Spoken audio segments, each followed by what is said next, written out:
Tilyasi Bhungshva Vivan Nija Dharma Dohan.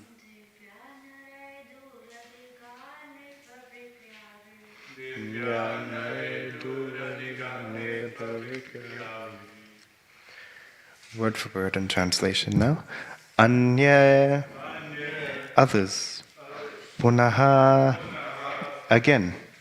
Bhagavataha, of the Lord. Bhuvaha, of the eyebrows. Udvijimba, by the movement. Vibramshita, annihilated. Artarachanaha, material achievements. Kim, what use? Urkamasya, of Lord Vishnu, fast stepping. Siddha, successful. Asi, you are. Bhungshva, enjoy. Bhavavan, the gifts. Nijadharma, by our own principles of devotion. Dohan, gained. Divyan, transcendental. Narahe, by persons. Duradigan, difficult to obtain. Nipavikabihi, proud of aristocracy. Translation and purport by His Divine Grace Jadguru Srila Prabhupada Ki Jai. Translation. Kardama Muni continued, what is the use of enjoyments other than the Lord's grace? All material achievements are subject to be annihilated simply by the movement of the eyebrows of Lord Vishnu, the Supreme Personality of Godhead. By your principles of devotion to your husband, you have achieved and can enjoy transcendental gifts very rarely obtained by persons proud of aristocracy and material possessions. Onto the purport. Lord Chaitanya recommended that the greatest achievement of human life is to achieve the grace of the Lord, love of God. He said, Prema Purmator Mahan. To achieve love of Godhead is the highest perfection of life. The same perfection is recommended by Kardama Muni to his wife. His wife belonged to a very aristocratic royal family. Generally, those who are very materialistic or who possess material wealth and prosperity are unable to appreciate the value of transcendental love of God. Although Devahuti was a princess coming from a very great royal family, fortunately she was under the supervision of her great husband, Kardama Muni, who offered her the best gift which can be bestowed in human life, the grace of the Lord, or love of God. This grace of the Lord was achieved by Devahuti by the goodwill and satisfaction of her husband. She served her husband, who was a great devotee and saintly person, with great sincerity, love, affection, and service. And Kardama Muni was satisfied. He willingly gave love of God, and he recommended that she accept it and enjoy it, because he has already achieved it. Love of God is not an ordinary commodity. Chaitanya Mahaprabhu was worshipped by Rupa Goswami because he distributed love of God, Krishna Prema, to everyone.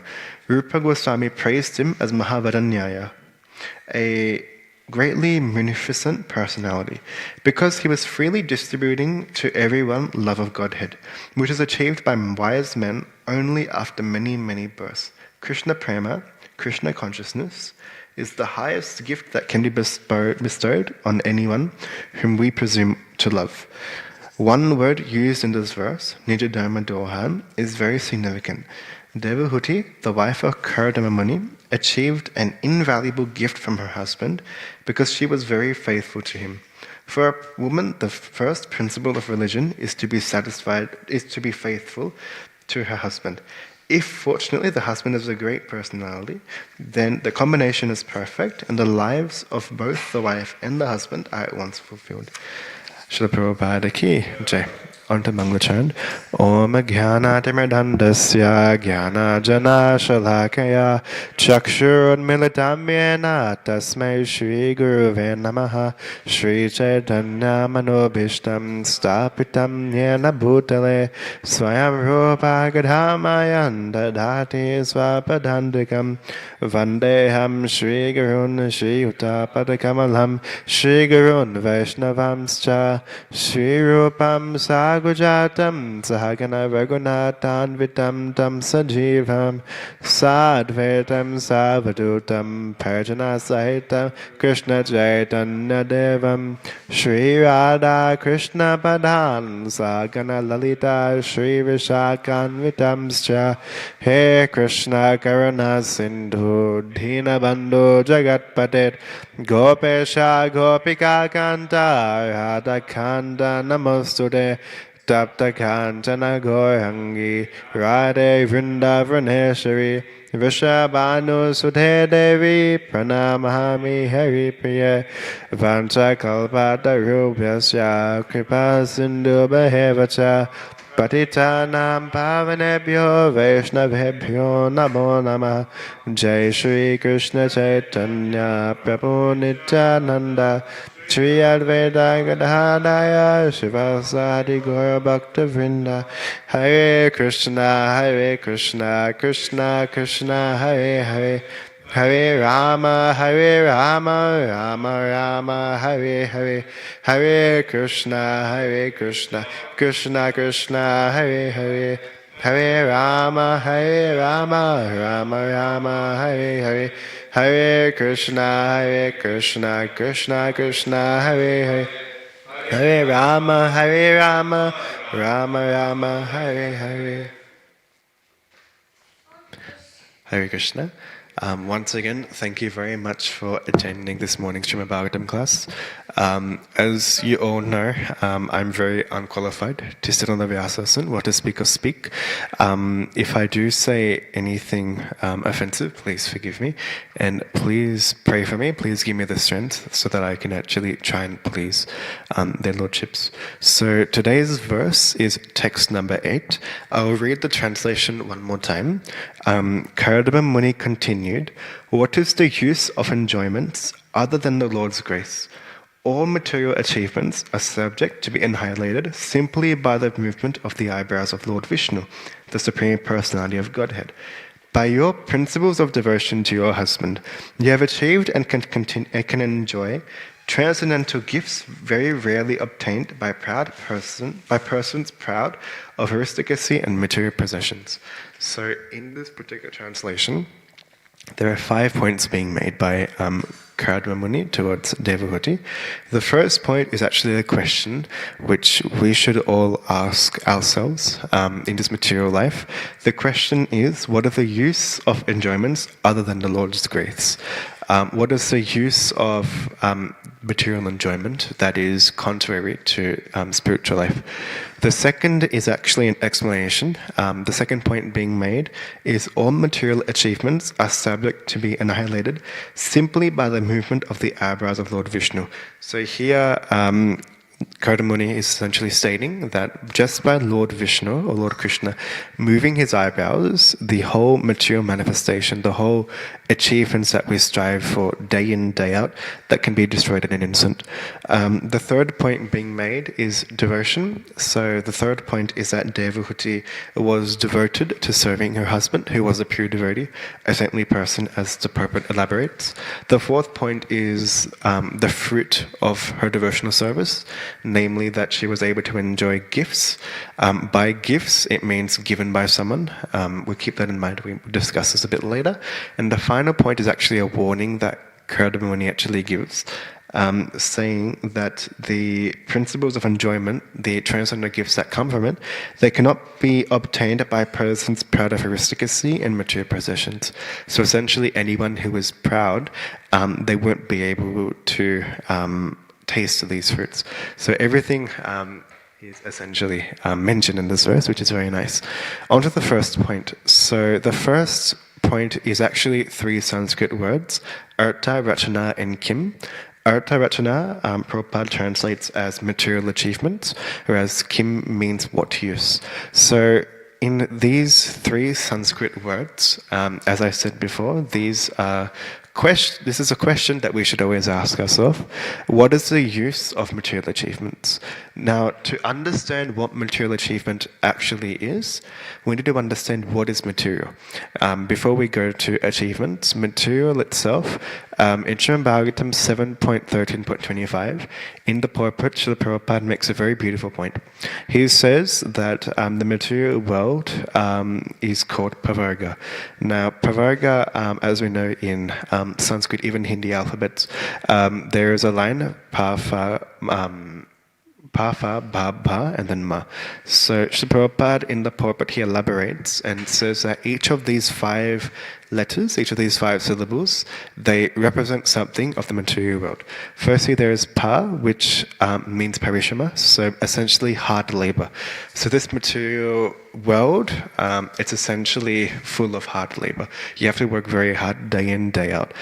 12 hours a day, 8 hours a day, whatever people work, but they work to attain some sort of result. The next one is Fa. Fa is Fena. Fena essentially Prabhupada translates as foam from the mouth due to hard work. In the purport to this verse, 7.13.25, Prabhupada actually elaborates and says that when a horse works very hard, I don't know if you've seen horses, I haven't seen a horse working very hard, but if a horse is running hard, apparently foam comes out of the mouth. So essentially, we are being compared to that sort of level of hard work to the extent that we are in complete exhaustion. Now, Bha means Vyartata. Vyartata essentially means disappointment despite hard labor. Even though people are working very, very hard in this material world, you can't go to someone and the person can't say, I'm completely satisfied. That just doesn't happen. I'll go into a bit more detail on this a bit later. Even in our Bhagavatam, we see so many stories. Ravana, Hiranyakashipu, so many demons.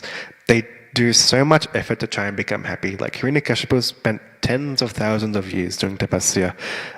For what? To get some sort of material power, but even that wasn't enough. He still wasn't satisfied. Even Bhagavatam does say towards the end he was very, very worried. So Ba obviously means disappointment. Bha is Bhaya or fear. So in this material world, everyone is fearful of what is about to come next.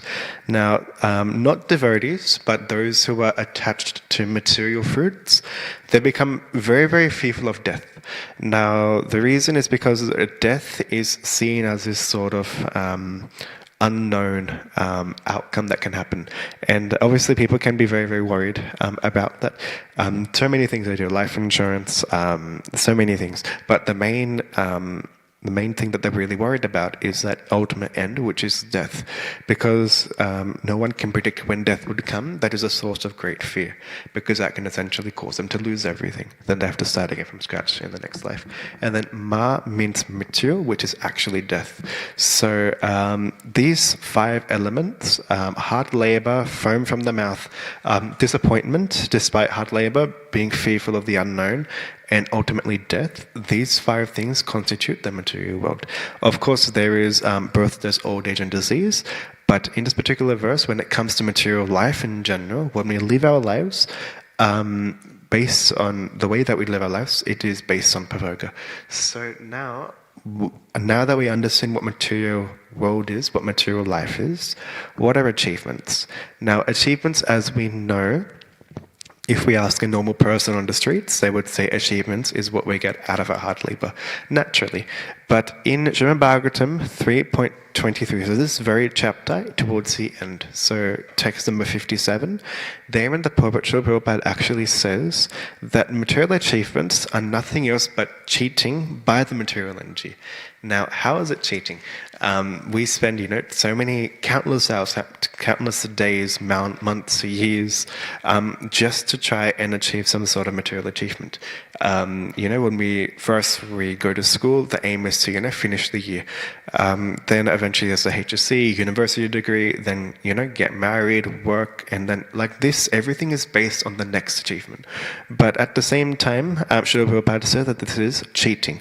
So the reason why this is cheating is explained right after Srila Prabhupada make this point. And this is a very, very nice point. Srila Prabhupada says that material achievement is actually no achievement. So what we've been working for, 9 to 5 jobs, it is no achievement. The reason it is no achievement is because as soon as one is illusioned by the material gifts, he becomes more and more entangled, and then there is no question of liberation.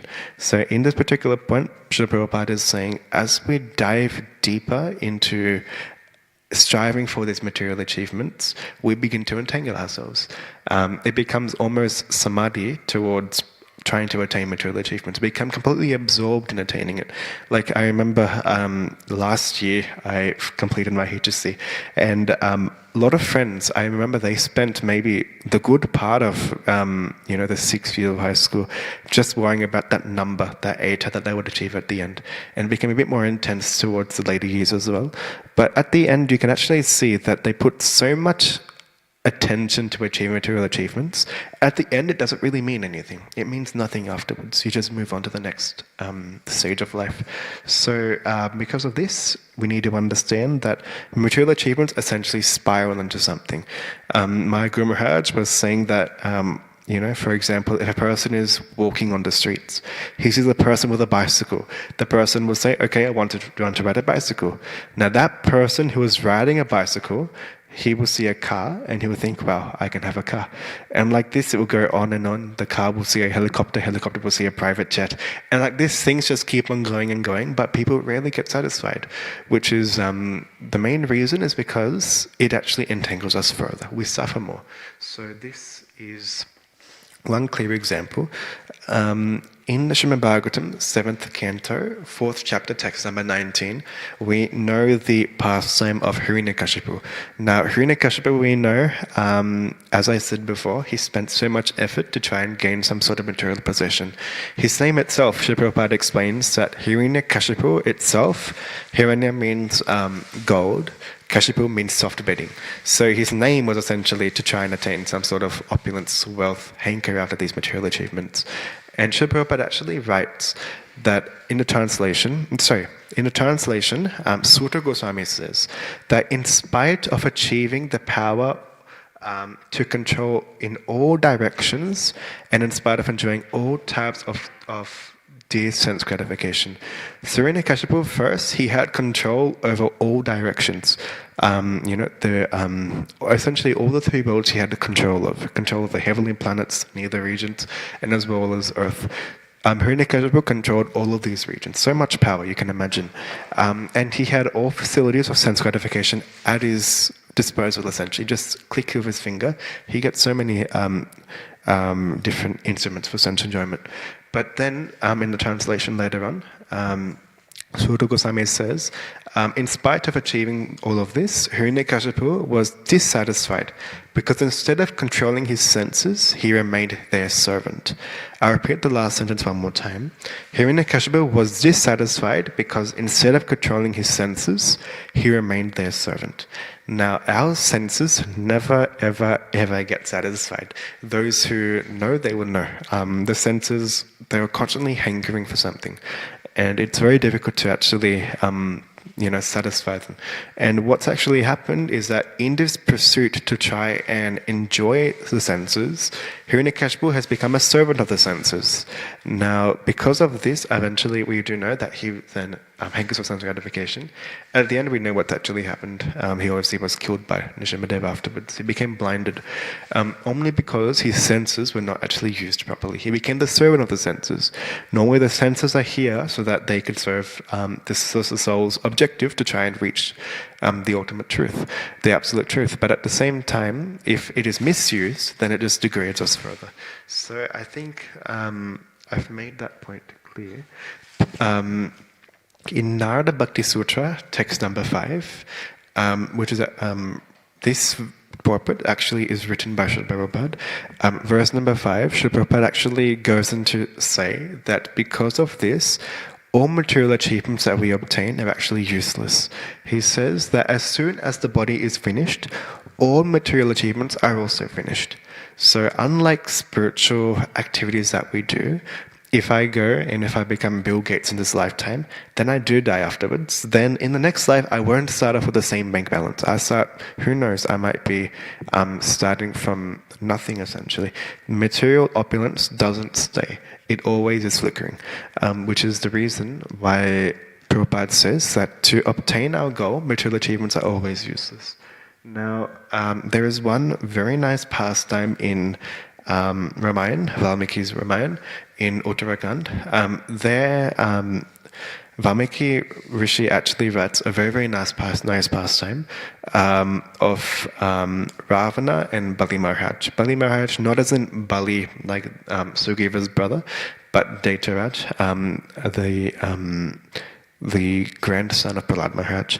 So there, in this particular pastime, Ravana, right before the war was about to start, when Lord Ram and the monkey army was essentially assembled around Lanka. Ravana obviously had a bit of a higher blood pressure at that point in time. So he went down and he went to see Bali Maharaj. Now, he was thinking Bali Maharaj is a asura, he's a demon. So he should be able to understand, where I'm coming from. So he went to try and get some help from Bali Maharaj. He went down to the nether regions. Then what happened is he saw Bali Maharaj. They exchanged so many different discussions. I won't go into the details, but essentially what Bali Maharaj did, he said, I want to show you something. So what Bali Maharaj did is that he took Ravana down, and Ravana saw two gold mountains with diamonds almost installed onto those, like golden rocks, like diamond rocks on this golden mountain. And Bali Maharaj said, you can lift this. This is my gift to you. You can lift the mountain. So obviously, Ravana was trying to lift this golden mountain. Now, Ravana, Ramayana also does say that he did lift Kailash mountain. So essentially, the first weightlifting competition there is, obviously he had that false ego, had that pride. So he was trying to lift, but he couldn't actually lift it afterwards. Then, as the discussion goes on later, Bali Maharaj then takes him to the top, almost like a bird's eye view. And it turns out this golden mountain wasn't actually a mountain, it was an earring. And what Valmiki Ramayana says is that Bali Maharaj clarified that this earring, back when Hiranyaksh was fighting with Lord Varahadev, in that particular fight, Varahadev slapped Hiranyaksh, and those two earrings actually flew out, and these two earrings were these two golden mountains. And in the Ramayana, Bali Maharaj makes a very nice point that that same Hiranyaksha is in this lifetime Ravana, and at the same, and the person who was going to be fighting against, which is Lord Ram, previously he was Varahadev. So he was saying that despite so many lifetimes, the hankering is still there. Ravana hasn't actually gone anywhere. He's still hanking after the same thing again and again. So it's a very, very nice reminder for us to always keep to ourselves, very closer to our hearts, so that this material world does lead to more suffering, and to actually deal with it, what we need to do, what is advised by the Shastras, is to try and heat to Krishna consciousness. That is the next point that we made a little bit later on. The next point made by Karadama Muni is material achievements can be diminished simply by the Lord moving his eyebrows. So just by the Lord expanding his eyebrows, everything that we pursue to achieve, that can be destroyed. So it's very similar to the last point. As we know, death can come anytime, and it can take whatever we achieve. So we need to also understand that the Lord's eyebrows, of course, it's not being said just like that by Karadama. It is a fact. Just by Lord Vishnu raising his eyebrows, that effortlessly, that's how the whole universe can be destroyed. In Srimad Bhagavatam 4.24.56. This verse was actually spoken by none other than Lord Shiva himself to the Prachetas. I think there are like 30 verses that Lord Shiva actually says, beautiful verses. So in this particular translation to verse number 56, Lord Shiva says that simply by expansion of his eyebrows, invincible time personified can immediately vanquish the entire universe. Simply by Lord Krishna, Lord Vishnu, expanding his eyebrows, this whole material manifestation can be crumbled completely, can be destroyed, completely vanquished. However, a very, very important point is made by Lord Shiva here. He says, however, formidable time does not approach the devotee who has taken complete shelter at your lotus feet. Your lotus feet is in Lord Krishna's lotus feet. So Lord Shiva is saying that even though time can completely destroy the whole material manifestation, it can't actually touch the devotee. Now, in the purport to the same the same verse, Srila Prabhupada makes a very, very beautiful point. He says that the spiritual achievements that we actually have, they remain eternal permanently. He says, when Yamaraja, the superintendent of death, was instructing his assistants, he told them not to approach the devotees. The devotees should be offered respect, he said, but do not go near them. Thus, the devotees of the Lord are not under the jurisdiction of Yamaraj. Yamaraj is a representative of the Supreme Personality of Godhead, and he controls the death of every living entity. Yet, he has nothing to do with the devotees. Simply by blinking his eyes, time personified can destroy the entire universe, the entire cosmic manifestation. But he has nothing to do with the devotee. In other words, devotional service, which is rendered by this devotee in this lifetime, can never be destroyed by time. Such spiritual assets remain unchanged, being beyond the influence of time. Now, that was a very, very long quote, but in a nutshell, what Srila Prabhupada is saying is that Yamaraj is essentially the superintendent of death. And everyone is obviously very fearful of death. But a devotee has nothing to be fearful of, because a devotee's main primary objective is to do devotional service.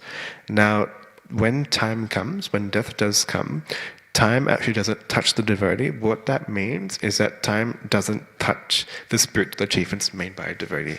It's not the be-all and end-all. Once time comes, in the next lifetime, devotional service continues from there. It's no progress is actually lost. The Bhagavad Gita also does mention that point as well. So in this regard, we should always bear in mind that although in this material world, there's nothing that can withstand the raising of the eyebrows of the Lord. The spiritual activities that we all do, they can't be touched at all. So that was one very quick point. We all know, as I was mentioning, Hiranyakashipu. Hiranyakashipu was very powerful by material achievements, and he was almost immortal. You can say he was almost immortal. He thought he was immortal by the grace of Vishnu. Similarly, Ravana also, he thought he was immortal, just based on material achievements. But what we can actually see is that after they were killed at the end, in the next lifetime, they had to start that whole tapasya all over again. For example, Hiranyakashipu, they spent so many years of tapasya. In the next lifetime, Ravana also did the same tapasya. Kumbhakarna also did the same thing. Like this, it just keeps going on and on and on. So we can see that whatever material endeavors we have, that doesn't actually last long. Now, I will quickly go... just one final point. In the 4th canto, 6th chapter, text number 47, 6th chapter is where, as we know, there's the pastime of Daksha Prajapati, when Lord Shiva is very, very upset, very, very angry with Daksha Prajapati. I won't go to the whole pastime, but there Lord Brahma says a very, very beautiful verse to Lord Shiva.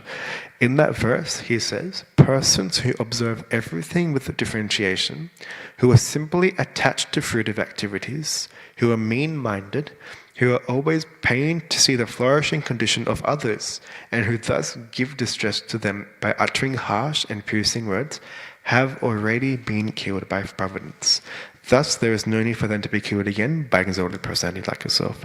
So here, what Brahma is saying is that persons who observe everything, who are just attracted to fruitive activities, trying to pursue those material achievements, they have been already killed by providence. As we know in the Mahabharata, as we know, Lord Krishna, there are many pastimes mentioned in quite a few places, but Srila Prabhupada does confirm that simply by Lord Krishna looking at the armies, they were already finished. Arjuna didn't have to do anything. It's not that he was killing everyone, but simply by Lord Krishna gazing upon everyone, their whole lives were finished. So we can actually understand that the more we become attached to material life, that is when we should be worried about death. If we're not worried about material attachments, if we don't try and pursue those, and instead we focus ourselves on spiritual progress, then we have nothing to be fearful of. Now I will go to the third point. I think it is 8:30, so speed us up a little bit. Third point, as we know, was that Devahuti was devoted to serving her husband. And the purport elaborates by saying that Karadava Muni was a very, very exalted devotee as well. So we need to understand that taking advancement in spiritual progress, we can't really do it by ourselves. I was listening to a class by His Holiness Jayapataka Maharaj, and he was saying that unless and until one person takes shelter of a pure devotee, without a pure devotee's mercy, it's very difficult to actually try and attain, spiritual progress, which is very, very important.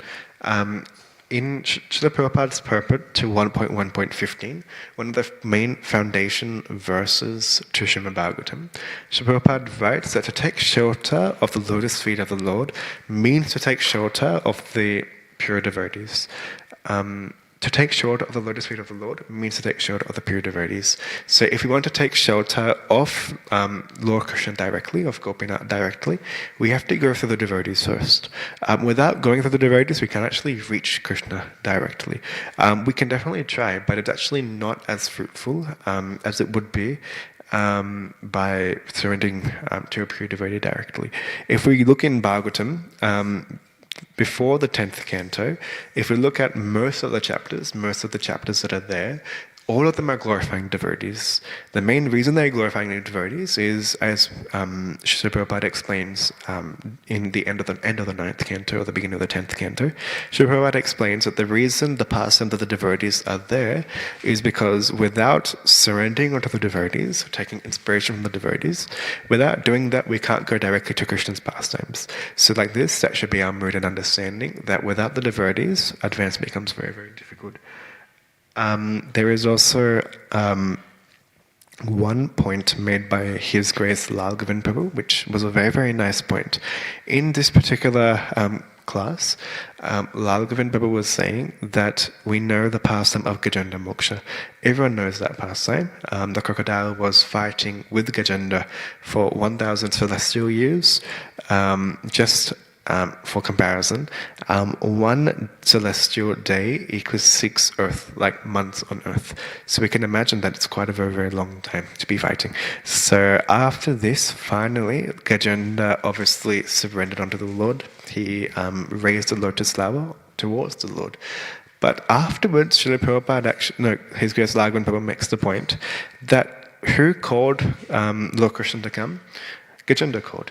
Who came? Krishna came. And who was the first person that Krishna delivered? It was the crocodile. First thing he did was, with the Sudarshan Chakra, first thing he did was cut the head of the crocodile. Now the question comes, why? After the crocodile, then he delivered Gajendra. But the question is, why did he go to the crocodile first? And the reason is that a very, very nice point made, even in Prabhupada's purports, it is there, that when Gajendra was being bitten by the crocodile was actually holding onto the feet of Gajendra at that time. So when Gajendra was offering the lotus flower to the Lord, the crocodile was grabbing onto the lotus feet of the Lord. And not only grabbing, he was literally clutching to the lotus feet of the pure devotee of the Lord. And so when Krishna came, who was the first person he delivered?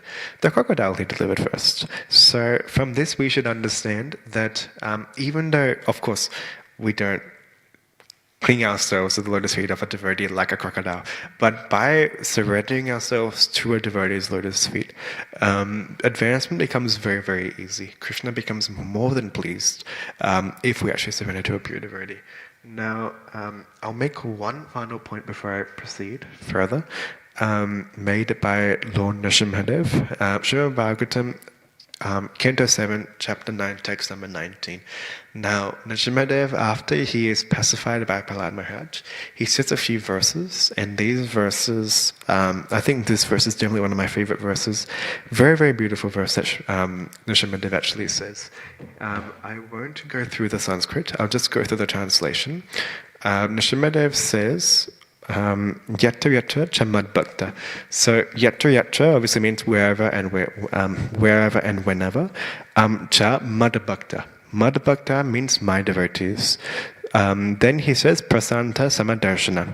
Prashanta obviously means peaceful, and Samadarshana means equipoised. So the first two lines means, Nrsimhadev is saying, yatra yatra, whenever and wherever there are my pure devotees who are peaceful and equipoised. So if we have some sort of control over our senses, if we are peaceful, if we are tolerant, what happens? Sadhava samuracharas. So samadua sajjara means equally magnanimous. Te means all of them. Punayate means are purified. So samudachara means equally magnanimous. So the pure devotees, they are magnanimous. They are very, very merciful. And the effect of it is the last word, te puyante kikataha. So this particular line, kikata, means a degraded country or the inhabitants of such a place, and puyante means are purified. So here in the translation, Prabhupada translates it to mean whenever and wherever there are peaceful, equipoised devotees who are well behaved and decorated with all good qualities, at that place, and the dynasties there, even condemned, are purified. So even if our family, obviously we have a long ancestral line, all of us have a very, very long line. Simply where a devotee stays, a pure devotee who has these qualities, wherever they stay, that place, not only to speak of that place, the whole dynasty is purified. In the purport, Srila Prabhupada, I think it's one of the shortest purports, it's one sentence. And in the purport, Srila Prabhupada writes, wherever exalted devotees stay, not only they and their dynasties, but the entire country is purified. That's it. That's the end of the purport. Srila Prabhupada says that wherever the exalted devotees are, what to speak of the devotees and the families, the entire country is purified. We're very fortunate. Srila Prabhupada came to Sydney multiple times, Melbourne multiple times, and we need to understand that when we get that mercy from a pure devotee, the whole dynasty, the whole country becomes purified. But at the same time, we must also be very, very careful of having that association of non-devotees. We know that associating with devotees is very, very important, but associating with non-devotees is also very, very dangerous. There is an example in the 10th canto and in Krishna book of the Divida gorilla. As we know, Divida was a minister in Sugriva's army, and Krishna book actually explains that he was one of the key generals in the army of Sugriva.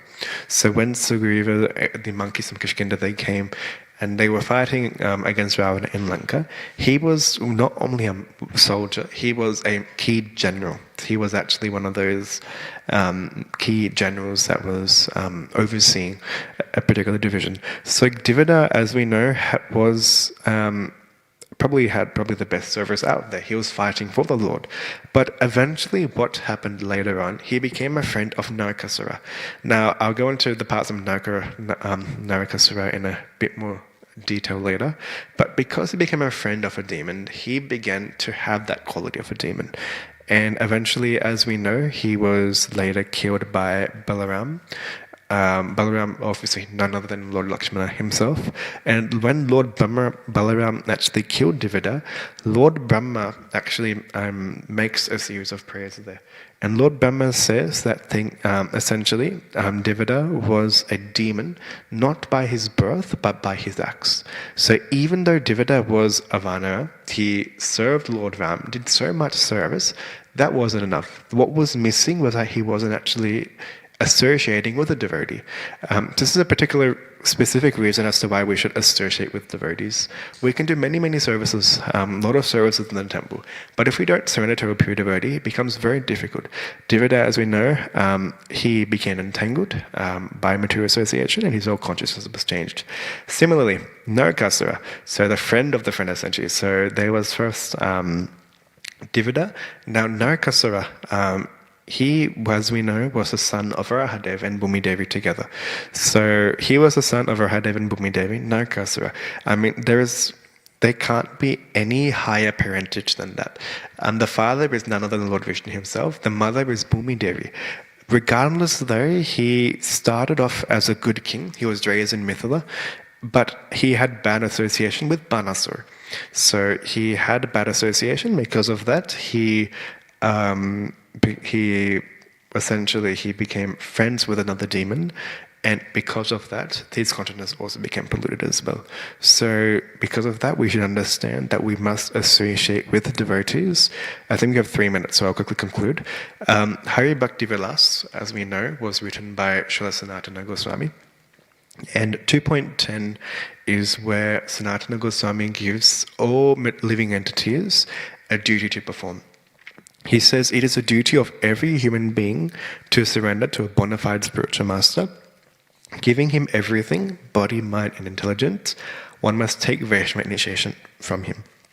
So essentially, Sanatana Goswami is saying that it is everyone's duty. It isn't a choice. It isn't no choice, control, nothing like that. It is our duty to surrender to a pure devotee. If we don't surrender, then okay, we'll be stuck here then. So if we want to actually cultivate spiritual advancement, we have to surrender to a pure devotee. Now, there are so many other examples that we can give, but in interest of time, I'll quickly skip past. Just one thing I'll make a special mention of. As we know, Srila Prabhupada did write Bhagavad Gita as it is. Now, it's not that Bhagavad Gita was the first Bhagavad Gita there. I was listening to one class by one of Srila Prabhupada's disciples. I can't remember who.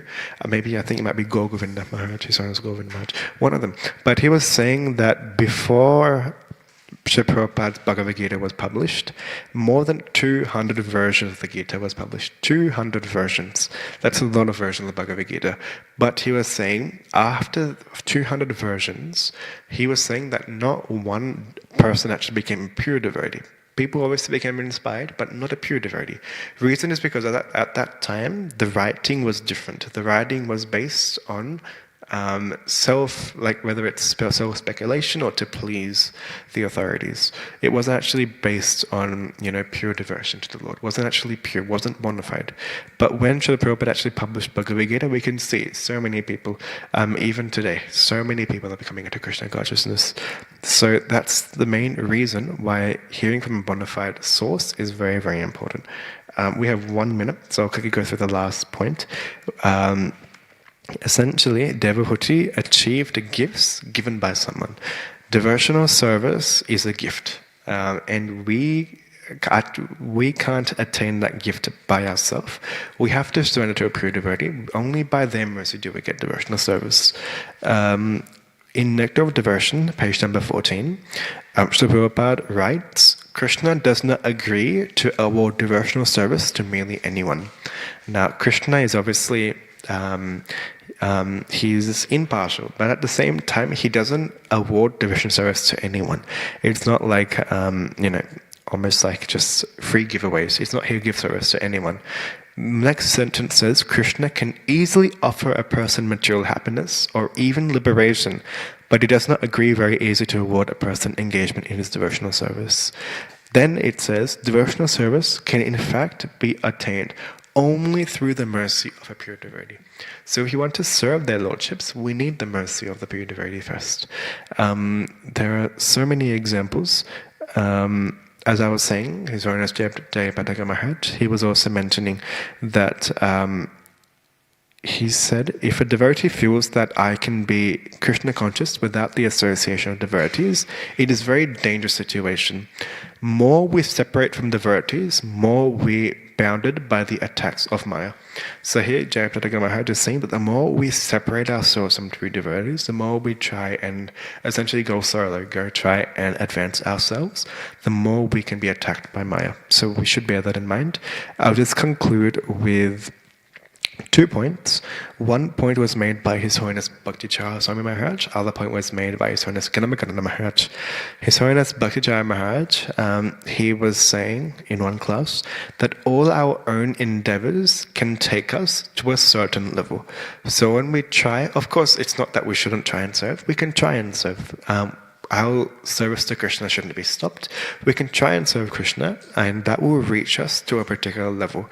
But ultimate goal will be attained only by the mercy of Vaishnavas and by mercy of Krishna. So we can only achieve the ultimate goal, which is to go back to Godhead, or to engage in more service, by the mercy of the pure devotees. And finally, one final point. His Holiness Ganamakananda Swami Maharaj, he was giving a class actually here in Radha Gopinath Temple. I think it might have been 8 or 10 years ago, long time ago. I don't know how I remember this, but he was giving a class here, and he was saying that all the sannyasis we take association of, especially in ISKCON, a lot of Prabhupada disciples are there. He was saying all of those sannyasis who we take association of, who we take shelter of, whether it's shiksha or diksha, it doesn't really matter. Whoever we actually take association of, they will be the ones who essentially are standing in the doorsteps of Vaikuntha, standing in the doorsteps of Goloka Vrindavana, and they will take us to the spiritual world. So Kanana Maharaj was saying that the sannyasis and the pure devotees we take shelter of, they are the ones who will take us through the gate of Goloka Vrindavana. So we should understand that by surrendering to a pure devotee, of course, the highest goal can be attained. So I'll just quickly summarize. I'm already going over time. I'll summarize. The first point that was made was the question made by Kurdama Muni, rhetorical question, that what is the use of enjoyments that are not connected to Krishna? So our pursuit for material happiness, there is no use if it's not connected to Krishna. The explanation is that material achievements can be completely diminished simply by the Lord moving his eyebrows. The next point is that devotee was devoted to serving her husband, which was a pure devotee. The fruit of it was that devotee has achieved and can enjoy transcendental gifts, as in given by someone. And the final point, which I didn't get to touch on, was that these gifts can't be obtained by people who are proud of material identifications. Essentially, those who are proud, bounded by false ego, they can't. They are unable to actually achieve the gifts of transcendental service. On that note, I will conclude here. Thank you for listening very, very patiently. I am not qualified to speak. As I said, these are very, very high subject matters. Please forgive me if I did say anything wrong. Please also bless me so I could also try and imbibe what I've actually just said. Thank you very much. Hare Krishna. Jai Guru Gosha Prabhupada ki. Jai Srimad Bhagavatam Mahapurana ki. Jai Nitai Gaura Premanande. Prabhupada ki. Jai.